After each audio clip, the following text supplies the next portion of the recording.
So you're in an IRA and you want to sell premium, but you can't. You want to sell theta, but you can't. You want to sell puts, but you can't because the buying power that you have to put up just makes it infeasible. Well, you, sir or madam, are in luck today because I have the solution in this video. And this is not bait and switch. This is not clickbait. If you watch all the way until the end, I am going to give you an answer, and your boy needs that watch time. So let's go. When you're in a standard margin account, it's easy to sell premium. It's easy to sell puts. It's easy to sell strangles. It's easy to do whatever you want to do because of the amazing buying power relief you get on basically every naked strategy that you want to deploy. Every undefined risk strategy that you want to do, your short puts, your short strangles, your ratios, your jade lizards, your straddles, whatever, you can do them all because you get incredible capital savings because of the buying power relief. For example, if I take a look at SPY here in my margin account and I go to September with 28 days to go and I want to sell a put maybe at like a 40 delta or what have you, you could essentially choose any put for this example. I'm going to sell this 760 put and look at my buying power. My buying power here is only $14,000. Now I say only 14,000. Obviously that's a significantly sized position, but still keep in mind, this is a $76,000 notional product. So I'm putting up what, 20% of the notional value? Maybe not even quite 20% of the notional value. That's SPY. Let's say I wanted to go to QQQ. We're going to see the same thing, right? If I go to QQQ, now I go to October, maybe 56 days to go. Again, I'm looking at maybe selling a strangle, right? Maybe I go to the expected move. So I scroll all the way up up on the screen and down in strikes just to kind of keep you guys on your toes. And I sell maybe a 20 delta put.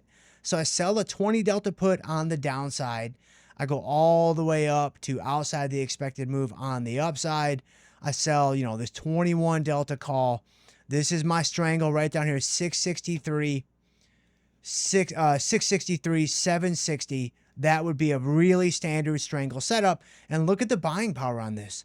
$9,600, again, for a $70,000 notional product, right? We're seeing the savings. You're seeing the buying power efficiency that we all know and love who are in margin accounts. And then lastly, let's say we go to everybody's favorite, everybody's darling, NVIDIA, which again is pronounced NVIDIA, NVDA. We have earnings next week. It's the most important earnings announcement of my lifetime, bar none. But if I go into September with 28 days to go, it's the same thing. Like, let's say I want to cheat death. Let's say I want to beat the system and I want to sell a naked call in NVIDIA. Now, this may be a good idea. It may be a terrible idea. But again, I want to go ahead and see if I can dodge the Grim Reaper himself. So maybe I sell this 235 call. Well, look at the buying power relief I get on this position, right? I only have to put up $4,600 for what is basically a $20,000, $21,000 notional product. Right, and I'm finding that by simply taking the price multiplied by 100 shares because every option contract has 100 shares. And so again, 20% of the notional value, this is what happens in a margin account. Well, that's all well and good for margin account traders, but if you're an IRA trader, that is not the world that you live in. Right? If you're an IRA trader, every naked position you put up in an equity option, like the three that we just looked at, they all have to be margined down to zero. They all have to be cash secured in nature. And that's because SPY, QQQ, NVIDIA, theoretically, can they go to zero? Yes. I am legally required to make sure that you understand that theoretically they can go to zero. But come on, man. Come on, man. Practically speaking, a 5% drop in SPY, that's crazy stuff. A 10% drop in SPY, that's crazy, crazy stuff. Hey, a 30% Volmageddon in the overall market, our underoos are going to be sopping wet. The broad-based S&P 500 goes to zero. The NASDAQ index goes to zero. Like nothing, nada, nilch. Kaputs, game over, lights out. For me personally, I'm going to say that's not too likely.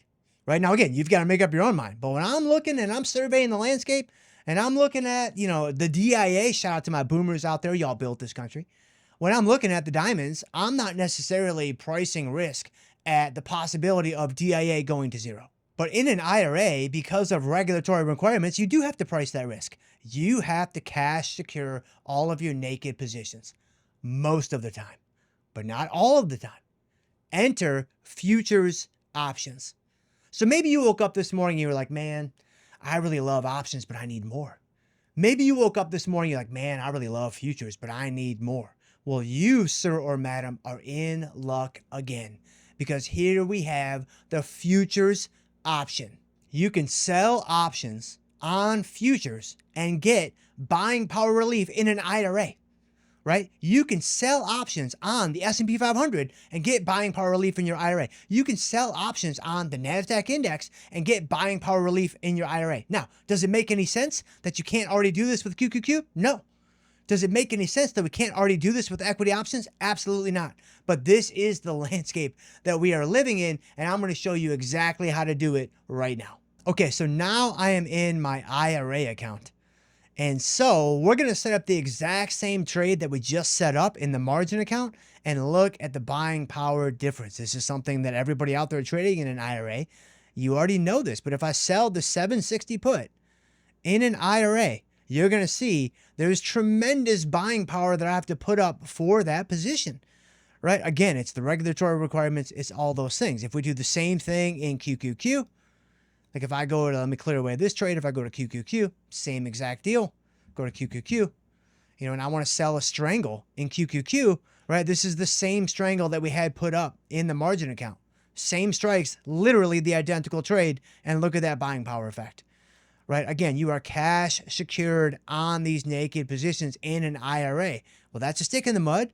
That makes it a bit difficult to do things like selling naked premium in an IRA. And the same thing will be the case with NVIDIA, which we'll do here for a second, just to say NVIDIA again, and also for completeness purposes. Let me go ahead and clear this away. If I go to NVIDIA right here, I go to the September cycle. I think we had, the 235 call that we were selling. So once again, I'm putting up capital to the tune of essentially a cash secured position. Now, again, this is a short call, so technically my maximum loss is infinitely large, but Tasty does help us out a little bit by essentially giving us equivalent margin that we would have on the put side. But again, that's significantly more than, what was it, $4,500 for NVIDIA when we were in the margin account? Okay, well, here is the solution. So what I can do is I can go to a futures options, or a futures option, I should say. So let me clear that away.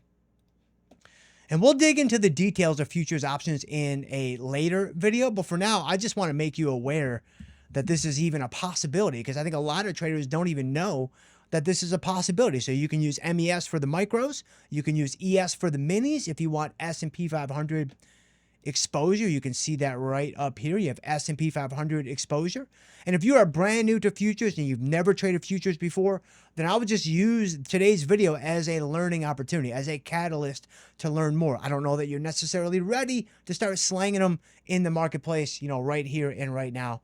But I do think that this could be a really nice kind of kickstart into the direction that you want to head. So MES is your micro, ES is your mini. And so what I can do, let me go into September and let me sell a 40 delta put. Now, obviously the strikes are different. The pricing is different because now obviously we're priced off of the full weight of the index. It's not SPY, which is 1/10 the price of the index. If I go to sell this 41 delta put, now remember, I'm in an IRA, right, where I'm not supposed to get any buying power relief. Look at what happens. If I sell this 41 delta, look at this buying power, $4,000.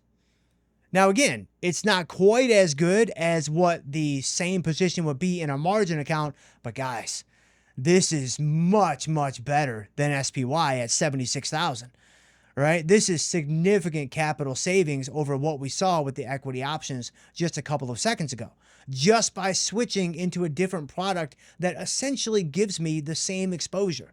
Now, again, in a future video, we'll unpack tick sizes, we'll unpack notional values, we'll unpack beta weighted delta, like all those kinds of things. But for right now, just to kind of tickle the old fancy a little bit. It's like, man, here's a little something that we can do that maybe you didn't even know was there. Now, let me go into the NASDAQ and show you the same thing. So if I go to clear this trade away, I go to MNQ, And this is going to be your NASDAQ micro. NQ is going to be your NASDAQ mini. Let me go into the September cycle, and I'm going to do the same thing. Let me set up a strangle just outside the expected move.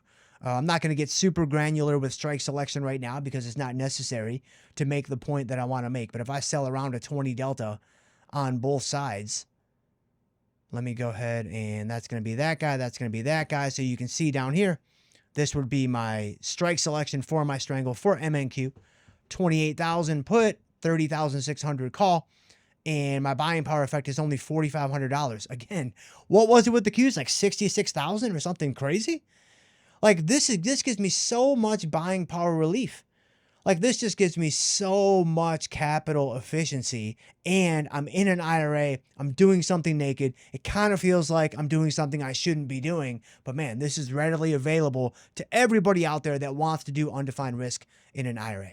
So if you want to do undefined risk strategies in your IRA, those are a couple of ways that you can do it. Again, if this is brand new to you, use this as a jumping off point, use this as a catalyst, but definitely unequivocally, the thing you should do right now is drop down in the comments and let me know, are you trading in a margin account or are you trading in an IRA? And did you know that you could do this in an IRA? And of course, you've got to pop down there so that you can pump that algo. And I'll see you guys next time.